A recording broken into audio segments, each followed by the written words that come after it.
Hello, I am back again to do my wrap up for the year. So I'm doing like the best and worst books. I have my tea in my Nightmare Before Christmas mug. I love this mug because when it's filled with hot liquid, this is like a chalkboard, and then the like Christmas writing he does comes up on the board. As the drink cools, it goes back to being a chalkboard. And I'm also in my Mariah Carey Christmas jumper, which is made of really, really cheap material, but it has Mariah on, so I don't care. I divided them into 4 piles. So I've got a pile of the best books that were published in 2020 that I read, and the books that I read in 2020 that might be from like 2005 or another year that wasn't 2020, but that I still really liked. And then the other piles are the ones that I disliked that were published this year. Well, not disliked, they were just objectively bad. And then the other ones were the ones that I read in 2020, but they were published in another year, but I still thought were atrocious. You might think that maybe I'm a negative person because I do rant about books a lot, but this, the higher pile, is actually my good pile. So actually, I'm a very positive thinker for all you negative Nellies out there. Negative ass Nelly. Or you haters. I know who you are, the people who dislike my videos. You pieces of shit. And I say that with no regret. Scum, scum, scum. I'm going to start off with the worst books so that, you know, the dislike people can have that out the way. And then I'm going to focus on positivity to move into the coming year. I'm going to talk about the books that were published in 2020 that I read first, and then I'll go into the other books because you probably don't care about those that much. Let's see. First of all, an atrocious book that was published in 2020. How Much of These Hills is Gold. Now, even if a book is really, really bad, I don't mind it being published because to have things published for the public is a brilliant thing. So I will always defend that. But when books that are just not very good make book prizes, I take issue. This book was really, really interesting because it was about Chinese immigration during the American Gold Rush, which I'd never heard about before. So I was really, really fascinated, and I had really good hopes for this. And then the gold, grass, gold, grass, gold near the end, it was actually like the writer was just trying whatever she could to try and sound literary. So it was not good. The structure is okay, but the writing, not good. I did a video ranting about that more if you want to hear more bad things about this book. This book will not be in my vicinity for much longer. During lockdown, they didn't actually publish a lot of books, so really there's not that many to pick from. The next one, I'm also going to count this as being published in 2020 just because I think it was published towards the end of 2019 in the UK, so bad, not good. Done videos talk about that if you want to hear more about that. And then the next ones are books that weren't published in 2020. So, I mean, do I think it's the worst book? The writing is actually good. It's well written on a sentence by sentence language basis, but in terms of characters, themes, plot, I thought this was not good. So I still am a bit baffled about how this won the Man Booker Prize. But I do really like Anne Enright. I have Actress to read. I'm really excited for that. But this not good in my opinion. Boring. Sorry folks, but that's the truth. I do not want a joyless life.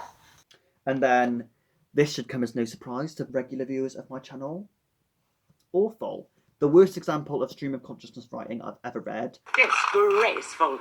Probably the worst piece of literary fiction I've ever read. The only people I can understand liking it is like people who are like maybe 18 getting into literary fiction for the first time, who want to read like easy stuff that is doing like cheap literary tricks, maybe? I don't need any cheap clothes or any cheap makeup, honey. Really easy to read, but for 1,000 pages, her thoughts are so boring and interesting that it's amazing to me that people finish it. Just the different narratives going on are just bizarre. So people think it's experimental, but it's not experimental. It's really basic stream of consciousness. James Joyce and Virginia Woolf are rolling in their graves. Ugh, awful. I have no interest unless it's an apology. Time to move along. And now on to my more positive pile. So I'm going to talk about the books that were published in 2020 that I read. So, first off, I'm going to get this out the way. The Cromwell trilogy was completed in 2020. So I read the whole of the trilogy this year and adored every page. I think it's brilliant. Originally. I love it. So sophisticated. Highly recommend. Oh. I think this was published either at the end of 2019, but I'm counting that as 2020. So this was about this guy in his like mid-30s doing drugs recreationally. Druggy fiction isn't my favourite genre, but for this, this was so good.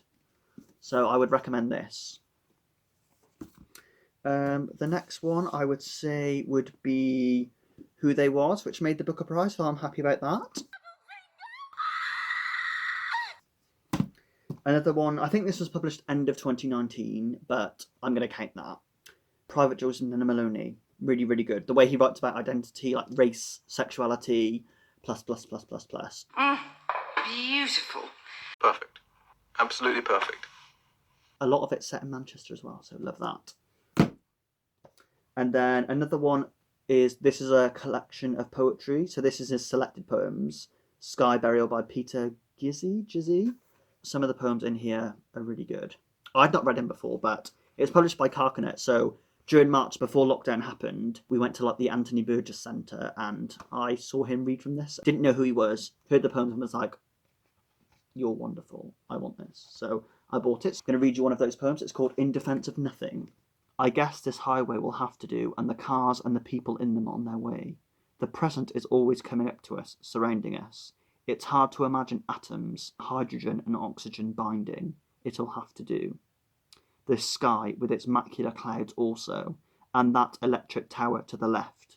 One line broken free. Yeah, I really liked his poetry. It's poetry you know is poetry. It reads like poetry, but it's not like contemporary poetry where it just doesn't make sense. So really like this. And then the next ones I'm going to shoot through quickly are ones that weren't published in 2020 or near 2020. So I read 100 Years of Solitude, adored this. This was beautiful. The Children Act by Ian McEwan, perfectly executed. And Gilead by Marilyn Robinson. So I really want to read more of the quadrilogy, is it? I love this. And then my final contenders are ones I haven't read yet. So I'm really hoping that Actress by Anne Enright will be one of my favourite books of 2020 once I read that soon. And I really hope that That Reminds Me by Derek Owusu will be one of my favourites. Have high expectations for these. What were your favourite and least favourite books from 2020? Let me know in the comments. Alright, thank you for watching this video. Bye. Sexy, that's all I do. If you need a bad bitch, let me call up yo. Come soon and them little mini skirts is out. I see some good girls, I'ma turn them out. Okay, bottle, sip, bottle, guzzle. I'm a bad bitch, no muzzle. Hey? Bottle, sip, bottle, guzzle. I'm a bad bitch, no muzzle.